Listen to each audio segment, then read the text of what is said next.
It's capital Sage, and now that we're on the same page, that's what the O if we're talking about money. Hello, welcome to another week of Sage's Vitamins. This is going to be a good one. And you know when I say that, that's what I mean. Let's do this. How to overcome self-sabotaging. How to overcome sabotaging yourself. Stop beating yourself up so much. Reality is holographic. What I mean by this is that it mirrors itself. If you study one area, you can learn things about another area because reality is holographic and it mirrors itself. If you beat yourself up mentally by saying things, hounding yourself about mistakes that you probably made, if you have anxiety about making everything happen right now, if you never allow yourself to be comfortable, relaxed, or vulnerable, you're beating yourself up, which is self-sabotaging.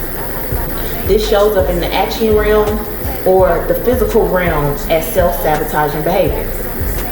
Self-sabotaging behavior includes procrastinating, always being late, making excuses, being judgmental towards yourself and others, not allowing yourself to maintain relationships, not having balance, and simply just not treating yourself the way that you should. So self-sabotaging is actually a reaction to the way that you talk to yourself. And I think that a lot of us think that talking to ourselves in a good or bad way is just like if you're nice or not. But it can also be some of those gray areas in between. It's not that you're not being nice to yourself. You could be a little too anxious with yourself. You could be a little too judgmental or critical of yourself. You could be a little too perfectionism with yourself. You could be it's a lot of things. You could be like not real with yourself. Like if you think that you can carry 500 pounds and you can only carry 50 pounds, but you keep giving yourself 500-pound jobs, that's a way of self-sabotaging because you refuse to look at what you actually are capable of and working with that and then working to get to something farther. So I guess like being delusional self-sabotaging, I guess like I really want to get more into maintaining relationships because it's a fear of intimacy that creates the lack of stable relationships in our lives, and we can call it whatever we want to call it, but it stems from being afraid of intimacy, which could have come from not being used to intimacy, being like jaded, scarred, all those things, and I guess some other things. I'm not a doctor, but I am a sage. So today I want to talk about how to stop self-sabotaging behavior by stop beating yourself up. Now that I've explained what beating yourself up could look like, let me give you an activity that can help you to stop self-sabotaging. Real quick, I have to give kudos to my therapist for inciting this idea within me. So shout out to my therapist. What you need to do to stop self-sabotaging behavior, since we pointed out that a root of it could be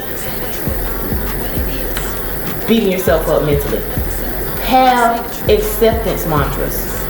Now this is a step in between prosperity mantras and the negative self-sabotaging mantras where you're always just saying what you ain't good at or whatever.